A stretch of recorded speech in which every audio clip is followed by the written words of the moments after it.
Hi guys, this is Chef Ken ulit. Ken Tolemborak. Welcome to my vlog. For today's video guys, magluto na naman tayo ng ating siyempre lunch natin kasi yun lang ang time natin kasi sa umaga andito pa sila amo, sa gabi andito na. So sa tanghali ako lang, kung walang pasok ang alaga ko, edi kami lang dalawa. Ngayon, ako lang naman, edi sabi ko, magluto tayo.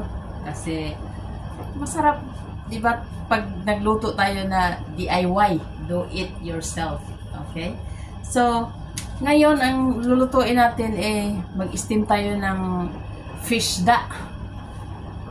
Fish. So, meron kasi akong nabiling isda na yung malaking isda na ini-slice. So, sabi ko, masarap to siyang i-steam ba.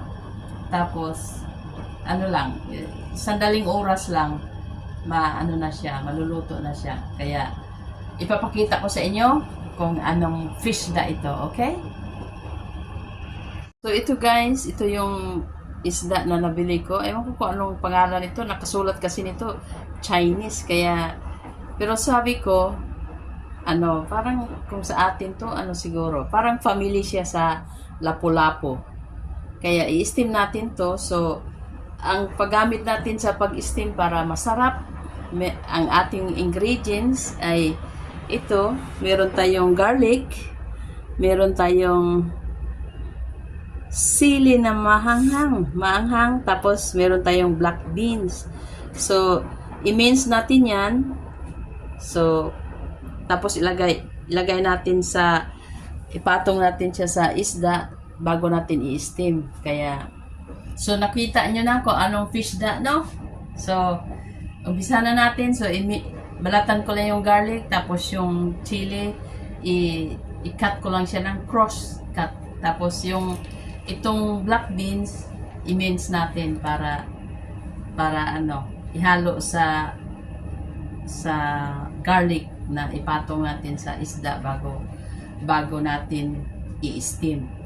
So, yun na nga guys, kung bago ka pa lang sa aking channel, please do subscribe, like, comment, and click the notification bell para updated kayo sa aking mga bagong upload. Ano man yung upload, luto man yan, or ano man yung sayaw, or ano pa, basta updated kayo, okay lang ako niyan guys. So, dahil lagpas na tayo sa 5K subscribers guys.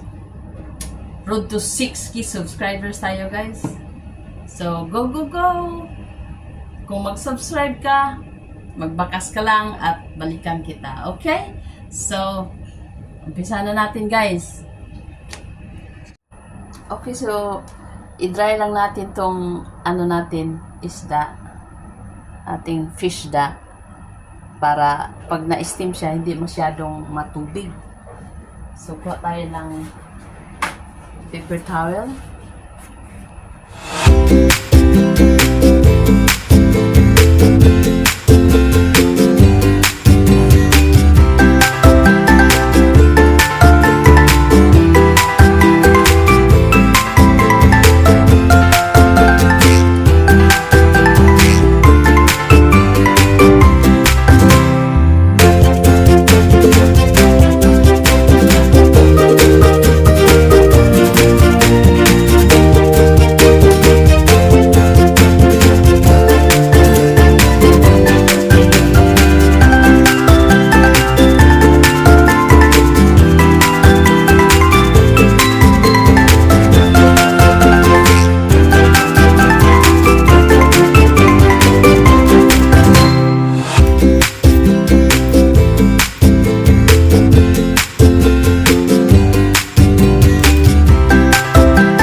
tayo mag-chop, no? So, lagyan natin siya ng sesame oil. Sesame oil.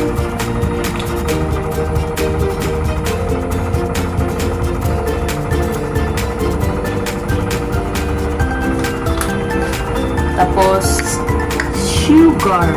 Para sweet naman na. Ito parang relasyon lang. Minsan spicy, minsan sweet.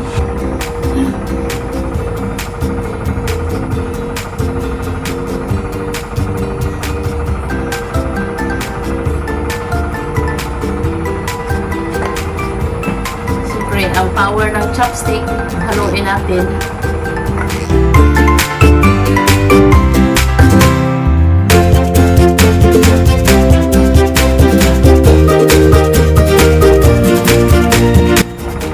Okay, so ilagay na natin siya, ipatong natin siya sa fish.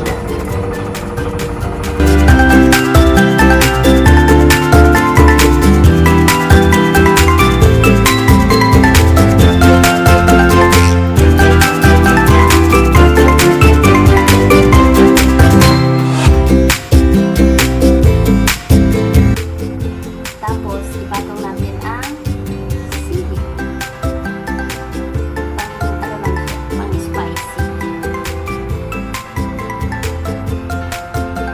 Okay, so yun na guys, ready to steam na. Kasi meron na akong pinagulong tubig dito, kaya i-steam na natin. Okay? Let's go! So yun na guys, takpan natin. So, i-steam lang natin siya ng siguro mga 6 minutes. Kaya, orasan nyo guys ha. Para masarap pa yung ating pananghalian, meron tayong talbos ng kamote dito. Kaya, ano lang natin to, i-blanch. Tapos, yung tubig na pinakuluan natin, nilagyan na natin yun ng asin.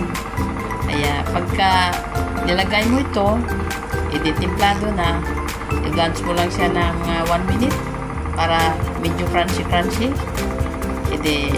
Ayos. So, ang 2 cups na rice,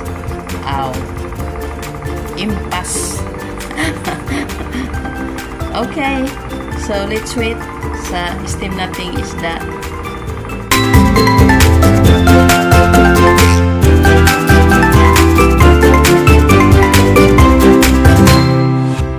Kabila, nagpakulo din tayo ng tubig para sa ating talbos na kamote. Kasi para, yan na lang naman natin, pakuluan ng saglit.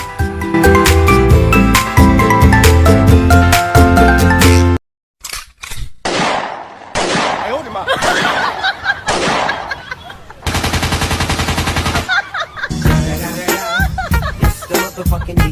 What the fuck?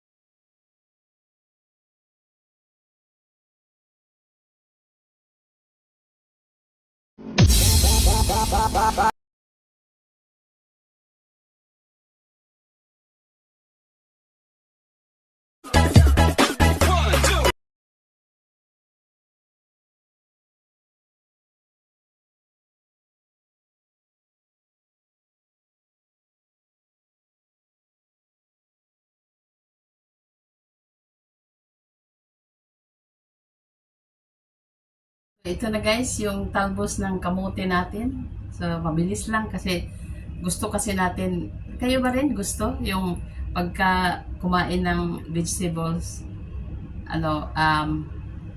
hindi overcook ba? Yung half cook lang. Para may manguya tayo, masarap kasi pagka may no? So, ito na, mainit-init pa. So, yung ating steam fish, Tika lang.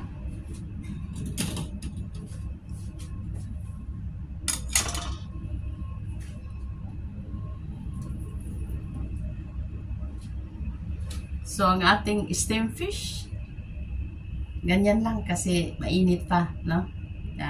Mahirap hawakan, mapaso tayo. Okay. So, alam nyo na, pag nakita nyo na to, alam nyo na ang kasunod. Kainan na. So, sa kainan, hindi ko na lang ipapakita sa inyo kung kakain kasi, dito kasi pag ako kumain, pag may naisip akong isasampay, magsampay muna, tapos kain ulit, tapos sampay, ganyan. So, hanggang sa muli, ito si Kinto Limburak, aka Chef Ken, So, hanggang dito na lang guys, kasi kakain na tayo, kasi mamaya may mag-doorbell, kasi may tumawag si amo kanina, may i-deliver daw, kaya alam nyo na, pagka tayo'y katulong, hindi unahin natin yung ni amo, kaya bilisan natin yung kain, di ba? So, hanggang sa muli, this is Kinto Limburak, bye-bye!